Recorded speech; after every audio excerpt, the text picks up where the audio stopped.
ಆಕಾಶ್ನ ಮೂರನೇ ಮಗು ಸಹ ಹೆಣ್ಣು ಮಗುವಾದ್ದರಿಂದ ಅತ್ತೆ ಸೊಸೆ ಅನಾಮಿಕಳಲ್ಲಿ ಹೇಳಿದ್ಲು, ನಿನ್ನ ತವರು ಮನೆಯನ್ನು ಮಾರಿ ಆಕಾಶ್ನನ್ನು ವಿದೇಶಕ್ಕೆ ಕಳುಹಿಸು. ಅದರಿಂದಾಗಿ ಮಕ್ಕಳ ಲಾಲನೆ ಪಾಲನೆ ವಿದ್ಯಾಭ್ಯಾಸ ಅವರ ಭವಿಷ್ಯಕ್ಕೂ ಸಹಾಯವಾಗಬಹುದು ಎಂದು. ಹಾಗೆ ಅನಾಮಿಕಾ ತನ್ನ ವಯಸ್ಸಾದ ಅಮ್ಮನನ್ನು ಒಪ್ಪಿಸಿ ತನ್ನ ತವರು ಮನೆಯನ್ನು ಮಾರಿ ಆಕಾಶ್ನನ್ನು ಸಿಂಗಪೂರಿಗೆ ಕಳುಹಿಸಿದಳು. ಅವನು ಸಿಂಗಪೂರಿಗೆ ಹೋದ ನಂತರ ಒಳ್ಳೆಯ ದುಡಿಮೆಯನ್ನು ಮಾಡಿ ಹಣ ಗಳಿಸತೊಡಗಿದ. ಆಗ ಅವನ ಅಮ್ಮ ಹಾಗೂ ಅವನ ಅಕ್ಕ ತಂಗಿಯರು ಅನಾಮಿಕಳಿಗೆ ವಿಚ್ಛೇದನವನ್ನು ನೀಡಲು ಹೇಳಿದರು. ನಂತರ ನಿನಗೆ ಎರಡನೇ ಮದುವೆ ಮಾಡಿಸುವ, ಇದರಿಂದಾಗಿ ಆ 3 ಹೆಣ್ಣು ಮಕ್ಕಳ ಭಾರವು ಅವನ ತಲೆಯಿಂದ ಇಳಿಯುತ್ತದೆ ಅಂತ ಹೇಳಿದರು. ಹಾಗೆ ಅವನು ತನ್ನ ಹೆಂಡತಿಗೆ ಡಿವೋರ್ಸ್ ಪೇಪರನ್ನು ಕಳುಹಿಸಿ ಎರಡನೇ ಮದುವೆಯಾದ. ಆ ಎರಡನೇ ಹೆಂಡತಿಯಿಂದ ಮಕ್ಕಳಾಗದ ಕಾರಣ ಅವನು ತನ್ನ ಮೊದಲನೇ ಹೆಂಡತಿಯ ಮಕ್ಕಳನ್ನು ನೆನಪಿಸುತ್ತಾ ಕಣ್ಣೀರು ಹಾಕಿದ. ಹಾಗೆ ಒಂದು ದಿನ ಅವನು ಹೆಣ್ಮಕ್ಕಳನ್ನು ನೋಡಲು ಅವನಲ್ಲಿಗೆ ಬಂದ. ತುಂಬ ಚಳಿ ಇದ್ದರಿಂದ ಬಾಗಿಲಲ್ಲಿ ನೇತಾಡುತ್ತಿದ್ದ ಗೋಣಿಚೀಲವನ್ನು ನೋಡುತ್ತಾ ಒಳಗೆ ಇಣುಕಿದಾಗ ಅಲ್ಲಿದ್ದ ದೃಶ್ಯವನ್ನು ಕಂಡು ಕಿರುಚತೊಡಗಿದ. ಅಭಿನಂದನೆಗಳು, ಹೆಣ್ಣು ಮಗು ಆಗಿದೆ ಎಂದು ಲೇಡಿ ಡಾಕ್ಟರ್ ಹೊರಗಡೆ ಬಂದು ಹೇಳಿದಾಗ ಆಕಾಶ್ನ ಸಮೇತ ಅಲ್ಲಿ ಎಷ್ಟು ಮಂದಿ ಇದ್ದರೋ ಅವರೆಲ್ಲರ ಮುಖವು ಬಾಡಿ ಹೋಯಿತು. ಇನ್ನೊಂದು ಹೆಣ್ಣು ಮಗುನ? ದೇವರಿಗೆ ಗೊತ್ತು ಈ ಹೆಣ್ಣನ್ನು ಯಾಕೆ ಮದುವೆ ಆಗಿದ್ದಾನೋ ನನ್ನ ಮಗ ಎಂದು. 6 ವರ್ಷಗಳಿಂದ ಕಾಯುತ್ತಿದ್ದೇನೆ. ಪ್ರಪಂಚದ ಎಲ್ಲ ವಸ್ತುಗಳನ್ನು ಅವಳಿಗೆ ತಂದು ಕೊಡ್ತಿದ್ದಾನೆ. ಆದರೂ ಸಹ ಇಷ್ಟರವರೆಗೆ ಒಂದು ಗಂಡು ಮಗುವನ್ನು ಅವಳಿಂದ ಹೆರಲು ಸಾಧ್ಯವಾಗಲಿಲ್ಲ. ಇದು ನೋಡಿ ನನ್ನ ಮಗನ ಮುಖ ಎಷ್ಟು ಚಿಕ್ಕದಾಗಿದೆ ಎಂದು ಆಕಾಶ್ನ ಅಮ್ಮ ತನ್ನ ಹೆಣ್ಣು ಮಕ್ಕಳಲ್ಲಿ ಗೋಗರೆದು ಹೇಳುತ್ತಿದ್ದಳು. ಆಕಾಶ್ನ ಅಕ್ಕ ತಂಗಿಯರು ಸಹ ಸುಳ್ಳಿನ ಕಣ್ಣೀರನ್ನು ಹಾಕತೊಡಗಿದರು. ಆಗ ಲೇಡಿ ಡಾಕ್ಟರ್ ಅವರ ಹತ್ತಿರದಿಂದ ಹಾದು ಹೋಗುವಾಗ ಇವರು ಅಳುವುದನ್ನು ನೋಡಿ ಆಶ್ಚರ್ಯಗೊಳ್ಳುತ್ತಾ ಕೇಳಿದರು, ನೀವು ಯಾಕೆ ಅಳ್ತಿದ್ದೀರಿ? ಹೆಣ್ಣು ಮಗು ಹುಟ್ಟಿದೆ ಎಂದು ಸಂತೋಷ ಪಡಬೇಕು, ಅದು ಲಕ್ಷ್ಮಿಯ ಪ್ರತಿರೂಪ ಎಂದಾಗ ಆಕಾಶ್ನ ಅಮ್ಮ ಕೈ ಎತ್ತಿ ಹೇಳಿದರು, ಸಾಕು ಮಾಡಿ ಡಾಕ್ಟರ್, ನಮ್ಮ ಮನೆಯಲ್ಲಿ ಈಗಾಗಲೇ 2 ಹೆಣ್ಣು ಮಕ್ಕಳು ಇದ್ದಾರೆ. ಇನ್ನೊಂದು ಮಗು ಸಹ ಹೆಣ್ಣಾಗಬಹುದು ಅಂತ ನಂಬಿಕೆ ಇರಲಿಲ್ಲ. ನಮಗೆ ಮೊಮ್ಮಗ ಬೇಕಿತ್ತು. ಅದರಿಂದ ನಮ್ಮ ವಂಶ ಬೆಳೀತಿತ್ತು. ದೊಡ್ಡವನಾದ ಮೇಲೆ ಆಕಾಶ್ಗೆ ಸಹಾಯವಾಗ್ತಿತ್ತು. ಆದರೆ ಇವಳು ಇನ್ನೊಂದು ಹೆಣ್ಣು ಮಗುವನ್ನು ಹೆತ್ತು ನಮ್ಮ ಕೈಗೆ ನೀಡಿದ್ದಾಳೆ. ನರ್ಸ್ ಆ ಶಿಶುವನ್ನು ತಂದು ಆಕಾಶ್ ಕೈಗೆ ಕೊಟ್ಟರು. ಆ ಮಗು ಗುಂಡು ಗುಂಡಾಗಿ ಆಕಾಶ್ನ ತರಹವೇ ಇತ್ತು. ಆಕಾಶ್ ಪ್ರೀತಿಯಿಂದ ಅದನ್ನು ತನ್ನ ಎದೆಗೆ ಅಪ್ಪಿಕೊಂಡ. ನಂತರ ಅವರಿಗೆ ಅನಾಮಿಕಳನ್ನು ಭೇಟಿಯಾಗಲು ಅನುಮತಿ ನೀಡಿದರು. ಅವಳು ಒಳಗಡೆ ಹಾಸಿಗೆಯಲ್ಲಿ ಮಲಗಿದ್ದಳು. ಅವಳ ಅತ್ತೆ ಅವಳನ್ನು ಭೇಟಿಯಾಗಲು ಒಪ್ಪಲಿಲ್ಲ. 3ನೇ ಮಗು ಸಹ ಹೆಣ್ಣಾದ್ದರಿಂದ ಅದು ಅನಾಮಿಕಳ ದೋಷ ಎಂದು ಅವರು ಅಂದುಕೊಂಡರು. ಅವಳ ನಾದಿನಿಯರು ಕೂಡ ಮುಖವನ್ನು ಊದಿಸಿಕೊಂಡು ಹೊರಗಡೆ ಅನಾಮಿಕಳ ಅತ್ತೆಯೊಂದಿಗೆ ಕುಳಿತಿದ್ದರು. ಆಕಾಶ್ ಸ್ವಲ್ಪ ಸಮಯ ಯೋಚಿಸುತ್ತಾ ನಂತರ ಒಳಗೆ ಅನಾಮಿಕಳನ್ನು ನೋಡಲು ಹೋದ. ಹೇಗಿದ್ಯಾ ಅನಾಮಿಕಾ ಎಂದು ಹೋಗುತ್ತಲೇ ಕೇಳಿದ. ಅನಾಮಿಕಾ ತನ್ನ ನೋಟವನ್ನು ಅಡಗಿಸಿದಳು. ನನ್ನನ್ನು ಕ್ಷಮಿಸಿ, ಈ ಸಲವೂ ನಾನು ನಿಮಗೆ ಗಂಡು ಮಗುವನ್ನು ಕೊಡಲು ಸಾಧ್ಯವಾಗಲಿಲ್ಲ ಎಂದಾಗ ಆಕಾಶ್ ತನ್ನ ಎಡಬಲ ಬದಿಯನ್ನು ನೋಡಿದ. ಆಯಿತು, ಸರಿ ಬಿಡು ಈ ಮಾತನ್ನು. ಡಾಕ್ಟರಿಂದ ಡಿಸ್ಚಾರ್ಜ್ ಪಡೆದುಕೊಂಡು ಮನೆಗೆ ಹೋಗುವ ಎಂದ. ಅಮ್ಮ ತುಂಬ ಹೊತ್ತು ಹೊರಗೆ ಕುಳಿತುಕೊಳ್ಳಲು ಆಗೋದಿಲ್ಲ ಎಂದಾಗ ಅನಾಮಿಕಳಿಗೆ ಆಶ್ಚರ್ಯವಾಯಿತು. ಅವಳು ಈಗ ತಾನೇ ಒಂದು ಮಗುವಿಗೆ ಜನ್ಮ ನೀಡಿದ್ದಳು. ಆದರೆ ಆಕಾಶ್ ಹೇಗೆ ಮಾತನಾಡುತ್ತಿದ್ದನೆಂದರೆ ಕೇವಲ ಔಷಧಿಯನ್ನು ತೆಗೆದುಕೊಂಡು ಹೋಗಲು ಬಂದವರ ಹಾಗೆ ಮಾತನಾಡುತ್ತಿದ್ದ. ಸ್ವಲ್ಪ ಸಮಯದ ನಂತರ ಅವಳ ಅತ್ತೆ ಒಳಗೆ ಬಂದರು. ನಾನು ನಿನಗೆ ಎಷ್ಟು ಸಲ ಅರ್ಥ ಮಾಡಿಸಿದ್ದೇನೆ, ಗರ್ಭಿಣಿಯಾಗಿದ್ದಾಗ ದೇವರಲ್ಲಿ ಪ್ರಾರ್ಥಿಸ್ತಾ ಇರುವಂತ. ಆ ಪ್ರಾರ್ಥನೆಯಿಂದಲಾದರೂ ಆ ದೇವರು ನಿನ್ನ ಮಡಿಲಲ್ಲಿ ಒಂದು ಗಂಡು ಮಗುವನ್ನು ಕೊಡಲಿ ಎಂಬ ಆಸೆಯಿಂದ. ಇದರಿಂದಾಗಿ ನನ್ನ ಆಕಾಶ್ನ ಭಾಗ್ಯ ತೆರೆಯಲಿ ಎಂಬುದಕ್ಕೋಸ್ಕರ ಹೇಳ್ತಿದ್ದೆ. ಆದರೆ ನೀನು ಸುಟ್ಟು ಹೋಗುವಂಥ ಕರ್ಮ ಯಾವಾಗದಿಂದ ನನ್ನ ಮಗನ ಬಾಳಿನಲ್ಲಿ ಬಂದಿದ್ಯೋ ಆಗಿನಿಂದ ನನ್ನ ಆಕಾಶ್ನ ಕೈ ಖಾಲಿ ಆಗ್ತಿದೆ. ಅವನು ದುಡಿಯುವ ಸಂಬಳದಲ್ಲಿ ಮನೆಯ ಖರ್ಚು ನಿಭಾಯಿಸಲು ಸಾಧ್ಯವಾಗೋದಿಲ್ಲ. 2 ಹೆಣ್ಣು ಮಕ್ಕಳು ಇದ್ದಾರೆ, ಈಗ ಇದು ಮತ್ತೊಂದು ಎಂದು ಹೇಳುತ್ತಾ ಅವಳ ಅತ್ತೆ ಸೆರಗನ್ನು ಬಾಯಲ್ಲಿಟ್ಟು ಅಳುತ್ತಾ ಕುಳಿತರು. ಅನಾಮಿಕಳಿಗೆ ತಾನು ಅಪರಾಧಿ ಎಂಬಂತೆ ಭಾಸವಾಯಿತು. ಅವಳಿಗೆ ಇಷ್ಟವಿಲ್ಲದಿದ್ದರೂ ಆ ಹೆಣ್ಣು ಮಗು ತನಗೆ ಭಾರವೆಂಬಂತೆ ಕಂಡಳು. ಅನಾಮಿಕಾ ಮಗುವನ್ನು ಕರೆದುಕೊಂಡು ಮನೆಗೆ ಬಂದಳು. ಮನೆಯಲ್ಲಿ ಎಲ್ಲರ ಮನಸ್ಥಿತಿ ಕೆಟ್ಟಿತ್ತು. ಅವಳು ಬರುತ್ತಲೇ ಅವಳನ್ನು ಅಡುಗೆ ಮನೆಯ ಕೆಲಸಗಳಿಗೆ ಅವಳ ಅತ್ತೆ ದೂಡಿದರು. ಅವಳು ನೋವಿನ ಶರೀರದ ಜೊತೆಯೇ ಅಡುಗೆಯನ್ನು ಮಾಡಲು ಪ್ರಾರಂಭಿಸಿದಳು. ಅವಳ ಪರಿಸ್ಥಿತಿ ಕೆಟ್ಟದಾಗಿದ್ದರೂ ಸಹ ಅವಳ ಅತ್ತೆ ಅವಳ ಮೇಲೆ ಕರುಣೆ ತೋರಿಸಲಿಲ್ಲ. ಅವಳನ್ನು ಮನೆಗೆ ಕರೆತಂದ ಮೇಲೆ ಆಕಾಶ್ ಮೌನವಾಗಿ ಮರುದಿನ ತನ್ನ ಕೆಲಸಕ್ಕೆ ಹೋಗಿದ್ದ. ಅವನು ಎಷ್ಟು ದಿನ ಕೆಲಸ ಮಾಡುತ್ತಿದ್ದನೋ ಅಷ್ಟು ದಿನದ ಸಂಬಳವೂ ಸಿಗ್ತಿತ್ತು. ಅಲ್ಲದೆ ಈಗ ಮನೆಯ ಖರ್ಚು ವೆಚ್ಚಗಳು ಹೆಚ್ಚಾಗತೊಡಗಿದ್ದವು. ಅವನು ತನ್ನ ಅಮ್ಮ ತಂಗಿಯರು ಅನಾಮಿಕಳ ಜೊತೆ ತನ್ನ ಯಾವುದೇ ವ್ಯವಹಾರಗಳನ್ನು ಹೇಳುತ್ತಿರಲಿಲ್ಲ. ಮೆಲ್ಲನೆ ದಿನಗಳು ಕಳೆದು ಹೋಗುತ್ತಿದ್ದವು. ಅನಾಮಿಕಳ ಮಗು ಈಗ ಸ್ವಲ್ಪ ದೊಡ್ಡದಾಗುತ್ತಾ ಬಂದಿತ್ತು. ಆದರೆ ಆ ಮಗುವಿಗೆ ಈಗ ಕೇವಲ 3 ತಿಂಗಳು ತುಂಬಿತ್ತು. ಆಗ ಆಕಾಶ್ನ ಜೊತೆ ಆ ಒಂದು ಘಟನೆಯು ನಡೆಯಿತು. ಒಂದು ದಿನ ಅವನು ಕೆಲಸದಿಂದ ಮನೆಗೆ ಬಂದಾಗ ಅವನ ಮುಖದಲ್ಲಿ ಚಿಂತೆಯು ಎದ್ದು ಕಾಣ್ತಿತ್ತು. ಅವನು ತನ್ನ ಆಯಾಸ ಭರಿತವಾದ ಕಾಲುಗಳೊಂದಿಗೆ ನಡೆದುಕೊಂಡೇ ಮನೆಗೆ ಬಂದಿದ್ದ. ಮನೆಗೆ ಬಂದು ಹೊರಗಡೆ ಅಂಗಳದಲ್ಲಿರುವ ಮಂಚದಲ್ಲಿ ಕುಳಿತಿದ್ದ. ಆಗ ಒಳಗಡೆ ಕೆಲಸ ಮಾಡುತ್ತಿದ್ದ ಅನಾಮಿಕಳ ನೋಟವು ಆಕಾಶ್ನ ಮೇಲೆ ಬಿತ್ತು. ಅವಳು ಅವನನ್ನು ನೋಡಿದ ತಕ್ಷಣವೇ ಹೊರಗಡೆ ಬಂದು ಅವನಲ್ಲಿ ಕೇಳಿದಳು, ಏನಾಯ್ತು ಆಕಾಶ್, ಇವತ್ತು ಇಷ್ಟು ಬೇಗ ಯಾಕೆ ಮನೆಗೆ ಬಂದಿದ್ದೀರಿ ಎಂದು ಕೇಳಿದಳು. ಅವನು ಏನೂ ಉತ್ತರ ನೀಡಲಿಲ್ಲ. ಅವಳು ಅಡುಗೆ ಮನೆಯಿಂದ ಒಂದು ಗ್ಲಾಸ್ ನೀರನ್ನು ತಂದಳು. ಅಷ್ಟೊತ್ತಿಗಾಗಲೇ ಅವನ ಅಮ್ಮ ಕೋಣೆಯಿಂದ ಹೊರಗಡೆ ಬಂದಿದ್ದರು. ಹೋ ಮಗ, ಬಂದ್ಯಾ? ಆಕಾಶ್, ಇವತ್ತು ನೀನು ಬೇಗ ಬಂದಿದ್ಯಾ? ಒಳ್ಳೇದಾಯ್ತು. ನನ್ನನ್ನು ಡಾಕ್ಟರ್ ಹತ್ತಿರ ಕರೆದುಕೊಂಡು ಹೋಗು, ನನಗೆ ಔಷಧಿ ತೆಗೆದುಕೊಳ್ಳಲು ಇದೆ ಎಂದಾಗ ಆ ರೀತಿ ಹೇಳಿದ್ದನ್ನು ಕೇಳಿ ಆಕಾಶ್ ಒಮ್ಮೆಲೆ ಕಿರುಚಿದ. ನಾನು ನಿಮ್ಮನ್ನು ಡಾಕ್ಟರ್ನ ಬಳಿ ಕರೆದುಕೊಂಡು ಹೋಗಲು ಆಗೋದಿಲ್ಲ ಅಮ್ಮ. ನನ್ನಲ್ಲಿ ಹಣ ಇಲ್ಲ. ಅಲ್ಲದೆ ನನ್ನನ್ನು ಕೆಲಸದಿಂದ ಹೊರಗೆ ಹಾಕಿದ್ದಾರೆ. ಈ ಕೆಲಸದಿಂದ ಮನೆಗೆ ಅಲ್ಪ ಸ್ವಲ್ಪ ಹಣವು ಬರ್ತಿತ್ತು. ಇನ್ನು ಮುಂದೆ ಅದೂ ಇಲ್ಲ. ನಾನು ಅದನ್ನೇ ಯೋಚಿಸಿ ಹುಚ್ಚನಾಗ್ತಿದ್ದೇನೆ. ಹೇಗೆ ಮನೆಯ ಖರ್ಚುಗಳನ್ನು ನಿಭಾಯಿಸುವುದು ಅಂತ ಹೇಳುತ್ತಾ ಅವನು ಅತ್ತು ಬಿಟ್ಟ. ಅಡುಗೆ ಮನೆಯಿಂದ ನೀರಿನ ಗ್ಲಾಸನ್ನು ತಂದ ಅನಾಮಿಕಾ ಗೊಂದಲದಲ್ಲಿ ನಿಂತು ಬಿಟ್ಟಳು. ಅತ್ತೆಯ ಬಾಯಿಯು ಸ್ವಲ್ಪ ಹೊತ್ತಿನವರೆಗೆ ತೆರೆದೇ ಇತ್ತು. ನಂತರ ಅವರು ಒಮ್ಮೆಲೆ ತನ್ನ ಎದೆಗೆ ಹೊಡೆಯುತ್ತಾ, ಅಯ್ಯೋ ಅಯ್ಯೋ, ನನ್ನ ಮಗನ ದೌರ್ಭಾಗ್ಯವೇ, ಅವನ ಅದೃಷ್ಟವೇ ಸರಿಯಿಲ್ಲ. ಎಲ್ಲರೂ ಹೇಳ್ತಾರೆ ಮಹಿಳೆ ಲಕ್ಷ್ಮಿಯ ರೂಪ ಮನೆಗೆ ಭಾಗ್ಯವನ್ನು ತರ್ತಾಳೆ ಅಂತ. ಆದರೆ ಈ ಅನಾಮಿಕಳ ಕಾಲ್ಗುಣವೇ ಸರಿಯಿಲ್ಲ, ದುರಾದೃಷ್ಟವಂತೆ. ಯಾವಾಗದಿಂದ ನನ್ನ ಮಗನ ಜೊತೆ ಇವಳ ಮದುವೆ ಆಯಿತೋ ಆಗದಿಂದ ಒಂದಲ್ಲ ಒಂದು ಸಮಸ್ಯೆಗಳು ಬರುತ್ತಲೇ ಇವೆ. ಅವನಮ್ಮ ಮಾತನ್ನು ಎಲ್ಲಿಗೋ ಕೊಂಡು ಹೋಗಿ ನಂತರ ಅನಾಮಿಕಳ ತಲೆಗೆ ಹಾಕಿದ್ರು. ಅನಾಮಿಕ ತನ್ನ ಸ್ಥಳದಲ್ಲಿಯೇ ಕಲ್ಲಿನ ಹಾಗೆ ನಿಂತಳು. ಅಲ್ಲೇ ಯಾಕೆ ನಿಂತಿದ್ಯಾ? ತಾಯಿಲಿ, ಆಕಾಶ್ಗೆ ನೀರು ಕೊಡು. ನನ್ನ ಮಗ ಎಷ್ಟು ಚಿಂತೆಯಲ್ಲಿದ್ದಾನೆ. ನೀನು ಇವನಿಗೆ ಯಾವತ್ತೂ ಸಹಾಯ ಮಾಡಲು ಸಾಧ್ಯವಿಲ್ಲ. ಮೂರು ಹೆಣ್ಣು ಮಕ್ಕಳನ್ನು ಹೆತ್ತುಕೊಟ್ಟು ಅವನ ತಲೆಯ ಭಾರ ಇನ್ನೂ ಹೆಚ್ಚಾಗಿದೆ. ದೇವರಿಗೆ ಗೊತ್ತು ಇದೆಲ್ಲವನ್ನು ಆಕಾಶ್ ಹೇಗೆ ಸಂಭಾಳಿಸ್ತಾನೋ ಎಂದು ಅವನ ಅಮ್ಮ ತಲೆಗೆ ಕೈಯಿಟ್ಟು ಕುಳಿತುಕೊಂಡರು. ಅನಾಮಿಕ ನಾಚಿಕೆಯಿಂದ ತಲೆ ತಗ್ಗಿಸಿ ಆಕಾಶ್ಗೆ ನೀರನ್ನು ಕೊಟ್ಟಳು. ಆಗ ಅವನು ಆ ನೀರನ್ನು ಕುಡಿಯಲು ನಿರಾಕರಿಸಿದ. ಇದರ ನಂತರ ಸಮಸ್ಯೆಗಳ ಹೊಸ ತಳಿಯೇ ಪ್ರಾರಂಭವಾಯಿತು. ಮನೆಯಲ್ಲಿ 3 ಮಂದಿ ಯೌವನಾವಸ್ಥೆಗೆ ಬಂದ ತಂಗಿಯಂದಿರು ಇದ್ದರು. ಅವರ ಮದುವೆ ಆಗಬೇಕಾಗಿತ್ತು. ಇದು ಬೇರೆ ಮಾತು. ಅವರು ಏನು ಮೈಬಗ್ಗಿಸಿ ಕೆಲಸ ಮಾಡದೆ ಯಾವಾಗಲೂ ಹಾಸಿಗೆಯಲ್ಲಿ ಬಿದ್ದು ತಮ್ಮ ಅತ್ತಿಗೆಗೆ ಹಿಂಸೆ ಕೊಡ್ತಿದ್ರು. ಮನೆಯಲ್ಲಿದ್ದ ಅಲ್ಪ ಸ್ವಲ್ಪ ಹಣ ಕೂಡ ಖರ್ಚಾಗ್ತಿತ್ತು. ಅನಾಮಿಕ ತುಂಬ ಕಷ್ಟಪಟ್ಟು ಕಂಜೂಸ್ತನ ಮಾಡುತ್ತಾ ಮನೆಗೆ ಸಾಮಾನುಗಳನ್ನು ತರಿಸುತ್ತಿದ್ದಳು. ಆದರೂ ಸಹ ಮನೆಯಲ್ಲಿದ್ದ ಹಣ ಎಷ್ಟು ಸಮಯದವರೆಗೆ ಬರಬಹುದು? ಒಂದು ದಿನ ತನ್ನ ಕಪಾಟನ್ನು ತೆರೆದು ಒಳಗಿರುವ ಹಣವನ್ನು ಎಣಿಸುತ್ತಿದ್ದಳು. ಅವಳ ಮುಖದಲ್ಲಿ ಚಿಂತೆಯು ಎದ್ದು ಕಾಣ್ತಿತ್ತು. ಮಕ್ಕಳಿಗೆ ಹಾಲಿಗೆ ಹಣವನ್ನು ತೆಗೆದಿಟ್ಟ ನಂತರ ದಿನಾಲೂ ತರುವ ತರಕಾರಿಗೆ ಹಣವು ಸಾಕಾಗುತ್ತಿರಲಿಲ್ಲ. ಏನೆನಿಸ್ತಿದ್ಯಾ ಅನಾಮಿಕಾ? ಯಾವ ಆಸ್ತಿ ಅಡಗಿಸಿಟ್ಟಿದ್ದಿ ಎಂದು ಅತ್ತೆ ಕೋಣೆ ಒಳಗೆ ಬರುತ್ತಾ ಕೇಳಿದರು. ಅನಾಮಿಕಾ ಭಯದಿಂದ, ಏನೂ ಇಲ್ಲ ಅತ್ತೆ, ಹೀಗೆ ಹಣವನ್ನು ಲೆಕ್ಕ ಹಾಕ್ತಿದ್ದೆ ಎಂದು ಮಾತುಗಳನ್ನು ಅದುಮಿಕೊಂಡು ಮಾತನಾಡುತ್ತಿದ್ದಳು.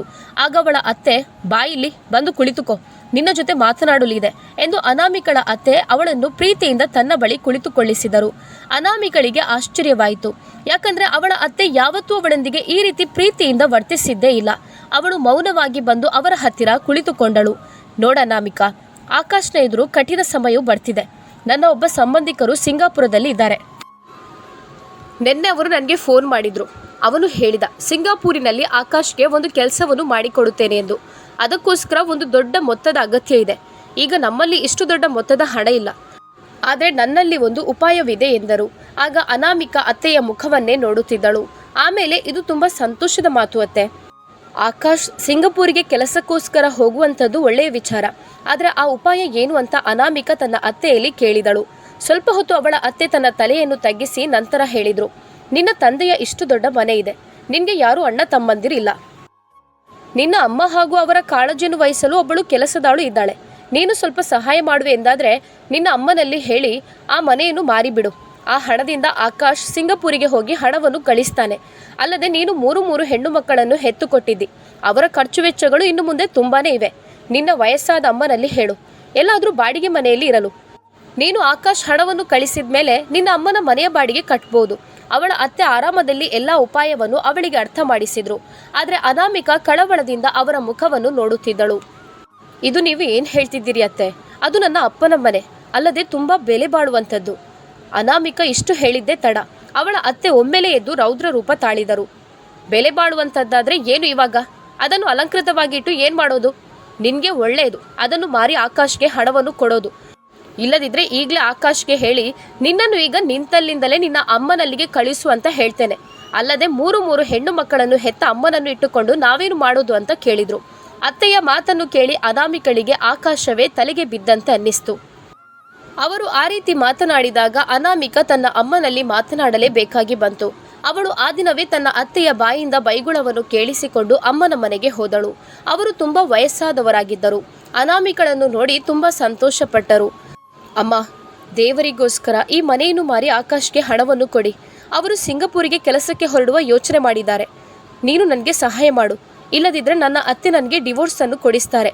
ನಾನು 3 ಹೆಣ್ಣು ಮಕ್ಕಳನ್ನು ಹೆತ್ತಿರುವೆನಲ್ಲ, ಅದರ ಶಿಕ್ಷೆ ಇದು ಎಂದಳು. ಇಲ್ಲದಿದ್ದರೂ ಕೂಡ ಆ ಮನೆಯಲ್ಲಿ ನನಗೆ ಯಾವ ಸಮ್ಮಾನವೂ ಇಲ್ಲ ಎಂದು ಅಮ್ಮನ ಕಾಲನ್ನು ಹಿಡಿದುಕೊಂಡು ಅಳುತ್ತಾ ಕುಳಿತಳು. ಅನಾಮಿಕಳ ಅಮ್ಮ ತುಂಬ ಹೆದರಿದರು. ಅವರು ಅವಳನ್ನು ತನ್ನ ಹತ್ತಿರ ಕುಳಿತುಕೊಳ್ಳಿಸಿ ಅವಳ ಕಣ್ಣೀರನ್ನು ಒರೆಸಿದರು. ಚಿಂತೆ ಮಾಡಬೇಡ ಮಗು, ಈ ಮನೆಯನ್ನು ಮಾರಿ ನಿನ್ನ ಮನೆಯ ಸಂಸಾರವು ಚೆನ್ನಾಗಿರುತ್ತದೆ ಎಂದಾದರೆ ನನಗೆ ಏನೂ ತೊಂದರೆ ಇಲ್ಲ. ನೀನು ಇವತ್ತೇ ಆ ಪೇಪರ್ಗಳನ್ನೆಲ್ಲ ತೆಗೆದುಕೊಂಡು ಹೋಗು. ಯಾರು ಈ ಮನೆಯನ್ನು ಕೊಂಡುಕೊಳ್ಳುತ್ತಾರೋ ಅವರಿಗೆ ಅದನ್ನು ಮಾರಿಬಿಡು ಎಂದರು. ಅನಾಮಿಕ ತನ್ನ ಅಳುತ್ತಿರುವ ಅಮ್ಮನನ್ನು ಸಮಾಧಾನ ಪಡಿಸಿದಳು. ಅವಳು ಅವರನ್ನು ತುಂಬ ಪ್ರೀತಿಸುತ್ತಿದ್ದರು. ಆದರೆ ಅಂದು ಸಂಜೆಯೇ ಅವಳ ಗಂಡನ ಮನೆಗೆ ಆ ಪೇಪರ್ಗಳನ್ನು ಹಿಡಿದುಕೊಂಡು ಬಂದಳು.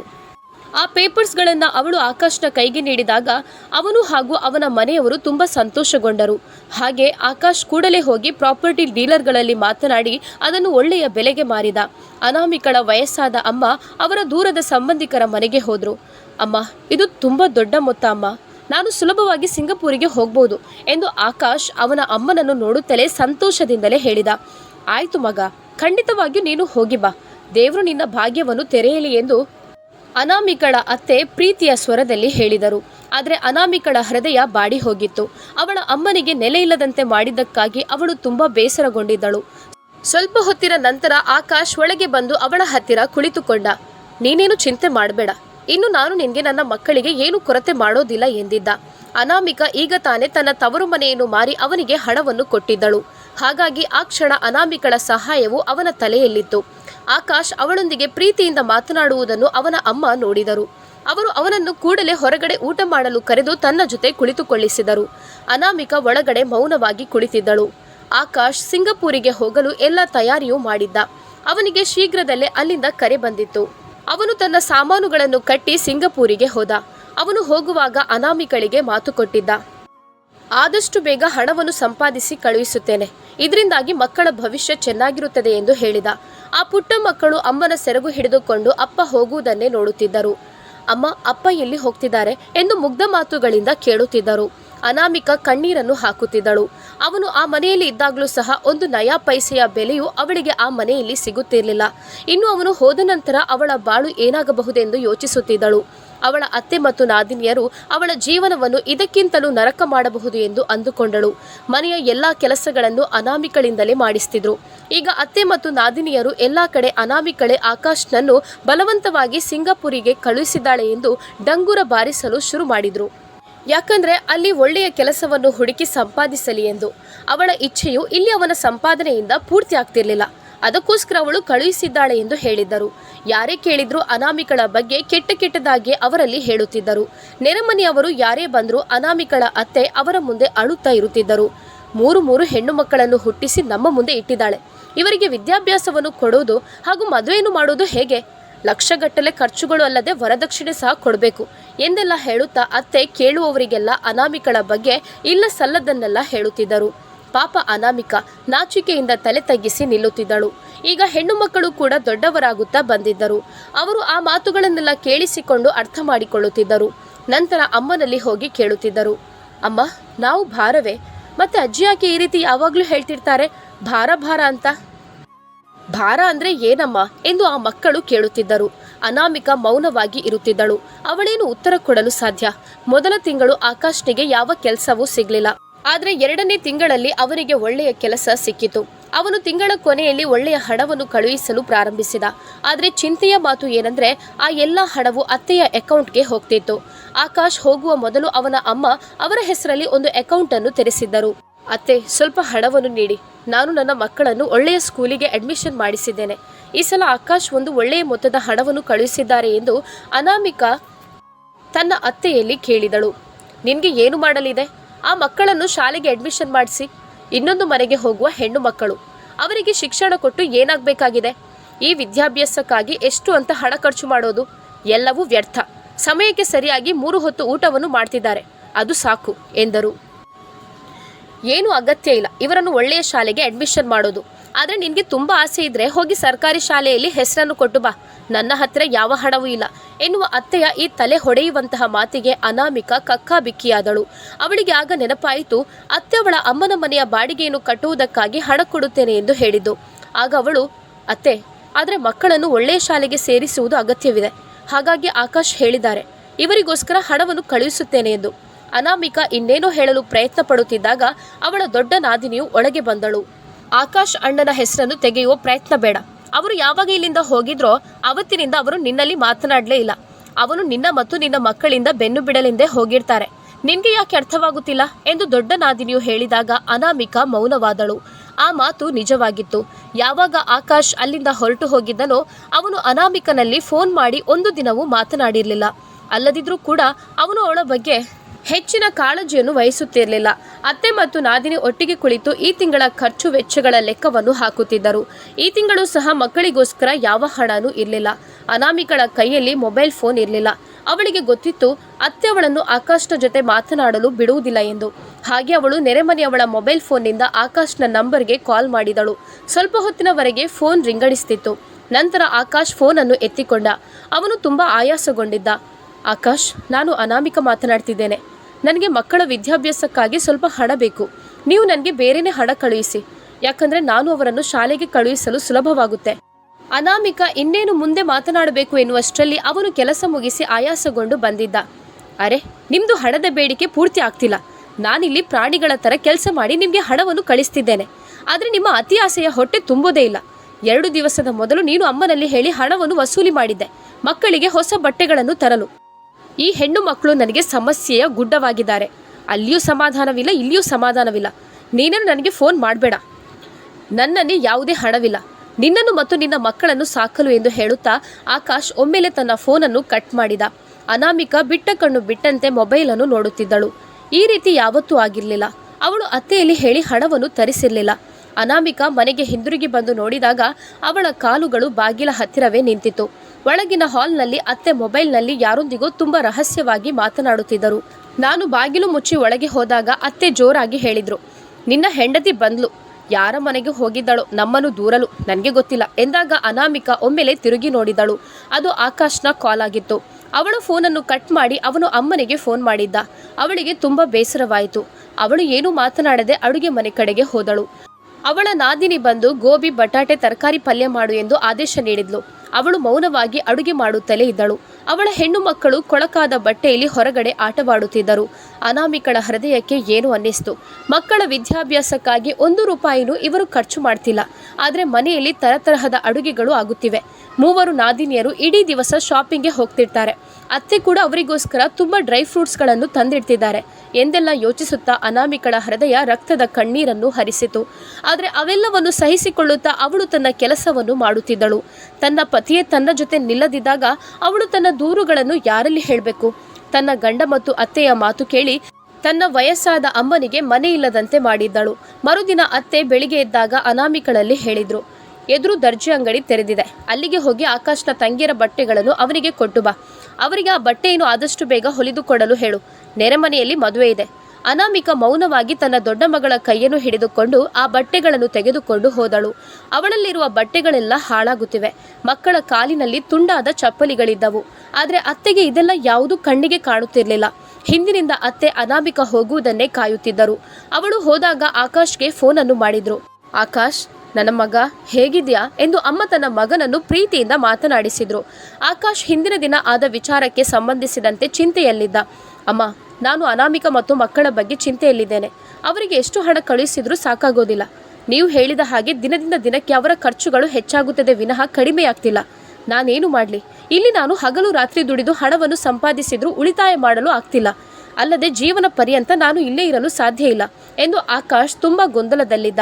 ಅದನ್ನು ಅರಿತ ಅವನ ಅಮ್ಮ ಮುಗುಳ್ನಗುತ್ತಾ ಹೇಳಿದ್ರು, ನಾನು ನಿನ್ನನ್ನು ಈ ಸಮಸ್ಯೆಯಿಂದ ಪಾರು ಮಾಡುತ್ತೇನೆ. ಅದಕ್ಕೋಸ್ಕರ ನಾನು ನಿನಗೆ ಫೋನ್ ಮಾಡಿದ್ದೇನೆ. ನೀನು ಈ 3 ಹೆಣ್ಣು ಮಕ್ಕಳ ಭಾರವನ್ನು ಮೊದಲೇ ಹೊತ್ತುಕೊಂಡಿದ್ದಿ. ಅಲ್ಲದೆ ಇವರು ಮದುವೆಯಾಗುವಾಗ ತುಂಬ ಖರ್ಚುಗಳಿವೆ.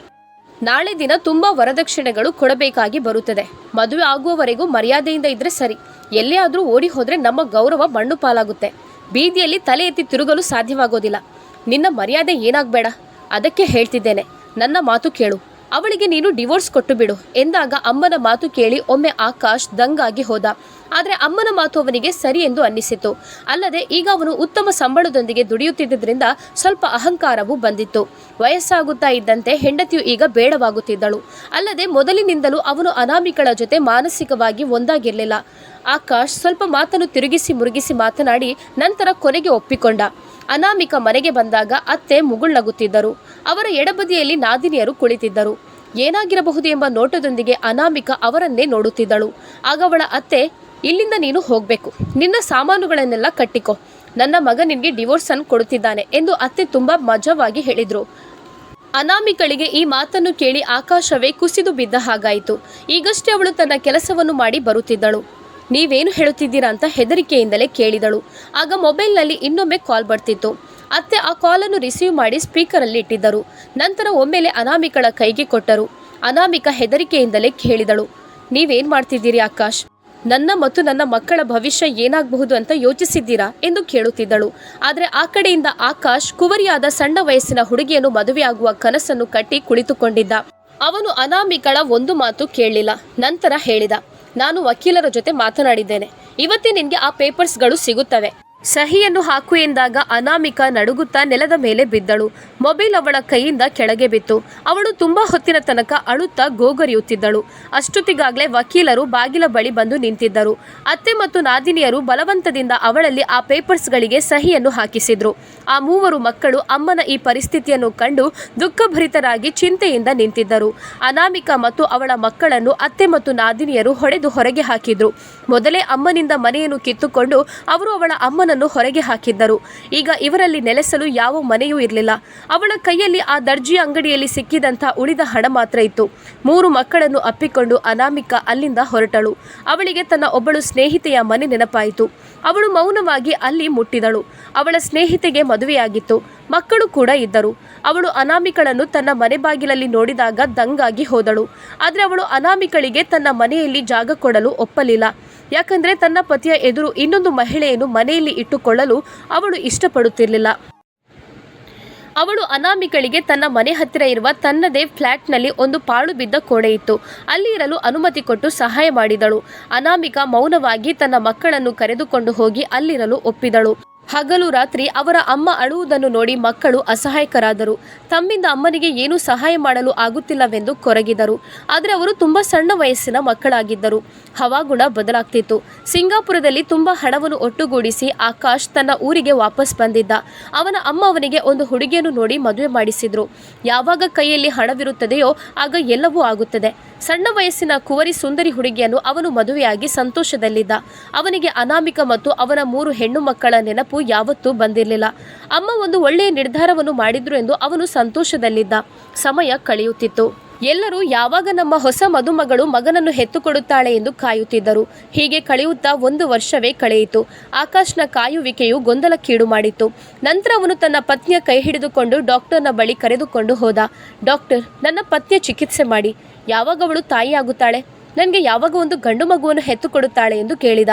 ಆಕಾಶ್ನ ಅಜ್ಞಾನ ಭರಿತವಾದ ಪ್ರಶ್ನೆಗಳನ್ನು ಕೇಳಿ ಡಾಕ್ಟರ್ ಆಕಾಶ್ನನ್ನು ದುರುಗುಟ್ಟಿ ನೋಡಿ, ಮಗ ಅಥವಾ ಮಗಳಿಗೆ ಜನ್ಮ ನೀಡುವುದು ದೇವರ ಕೈಯಲ್ಲಿದೆ, ಹೆಣ್ಣಿನ ಕೈಯಲ್ಲಿಲ್ಲ ಎಂದು ಹೇಳಿ ವೈದ್ಯರು ನಿರಾಕರಿಸಿದ್ರು. ಆದರೆ ಆಕಾಶ್ ತನ್ನ ಹೆಂಡತಿಯನ್ನು ಪರೀಕ್ಷಿಸಬೇಕೆಂದು ಹಠ ಹಿಡಿದ. ತುಂಬಾ ಒತ್ತಾಯದ ಮೇರೆಗೆ ಡಾಕ್ಟರ್ ಅವಳನ್ನು ಪರೀಕ್ಷಿಸಿ ರಿಪೋರ್ಟನ್ನು ಅವನ ಕೈಗೆ ನೀಡಿದ್ರು. ಆಗ ರಿಪೋರ್ಟ್ ನೋಡಿದಾಗ ಆಕಾಶ್ಗೆ ತಲೆ ತಿರುಗಿದಂತಾಯಿತು. ಆಗ ಡಾಕ್ಟರ್ ಹೇಳಿದ್ರು, ಸಾರಿ ಆಕಾಶ್, ನಿಮ್ಮ ಪತ್ನಿ ಎಂದೂ ಗರ್ಭಿಣಿ ಆಗೋದಿಲ್ಲ ಎಂದಾಗ ಆಕಾಶ್ ತನ್ನ ರೆಪ್ಪೆಯನ್ನು ಮುಚ್ಚದೆ ರಿಪೋರ್ಟನ್ನು ನೋಡುತ್ತಾ ಇದ್ದ. ಡಾಕ್ಟರ್ ತಮ್ಮ ಕೋಣೆಯಿಂದ ಅವನನ್ನು ಹೊರಗೆ ಹಾಕಿದ್ರು. ಅವನು ಮೌನವಾಗಿ ಮನೆಗೆ ಹಿಂತಿರುಗಿದ. ಅವನ ಹೃದಯವು ಒಡೆದು ಚೂರು ಚೂರಾಗಿತ್ತು. ಈಗ ಅವನಿಗೆ ತನ್ನ 3 ಹೆಣ್ಣು ಮಕ್ಕಳ ನೆನಪು ಕಾಡುತ್ತಿತ್ತು. ಸಂತಾನ ಇಲ್ಲದೆ ಇರುವ ನೋವು ಏನು ಅಂತ ಅವನಿಗೆ ಗೊತ್ತಾಗಿತ್ತು. ಅವನು ಪದೇ ಪದೇ ತನ್ನ ಅಮ್ಮನಲ್ಲಿ ಕೇಳುತ್ತಿದ್ದ, ಅನಾಮಿಕ ತನ್ನ ಮಕ್ಕಳನ್ನು ಕರೆದುಕೊಂಡು ಹೋಗಿ ಎಲ್ಲಿಗೆ ಹೋಗಿದ್ದಾಳೆ ಎಂದು. ಅವನ ಅಮ್ಮ ಏನು ಉತ್ತರ ನೀಡುವುದು? ಅವರಿಗೆ ಗೊತ್ತಿರಲಿಲ್ಲ ಅನಾಮಿಕ ಎಲ್ಲಿದ್ದಾಳೆ ಎಂದು. ಆಕಾಶ್ ಇಡೀ ನಗರವನ್ನು ಸುತ್ತು ಹಾಕಿ ಅನಾಮಿಕಳನ್ನು ಹುಡುಕುತ್ತಿದ್ದ.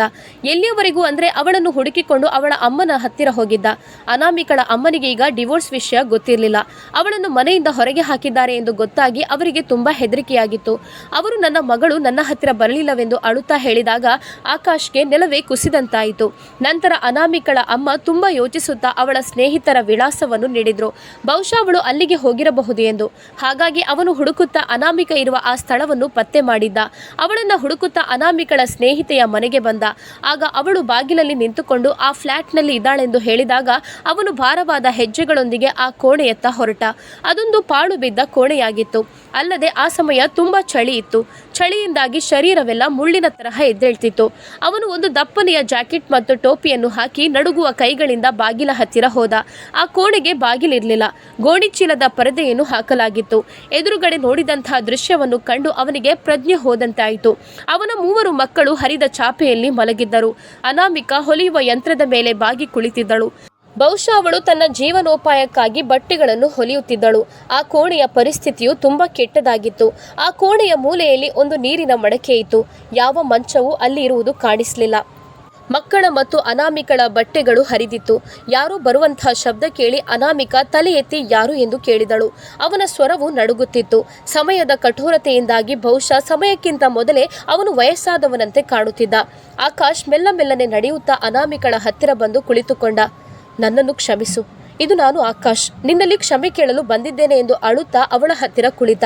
ಅನಾಮಿಕಳ ಕೈಯಿಂದ ಬಟ್ಟೆಯು ಕೆಳಗೆ ಬಿತ್ತು. ಆ 3 ಮಕ್ಕಳು ಅವನ ಶಬ್ದವನ್ನು ಕೇಳಿ ಎದ್ದು ಕುಳಿತಿದ್ದರು. ಅವರು ತುಂಬಾ ದುರ್ಬಲರಾಗಿದ್ದರು. ಅವರು ಬೇಗನೆ ಅಮ್ಮನನ್ನು ಬಂದು ಅಪ್ಪಿಕೊಂಡರು.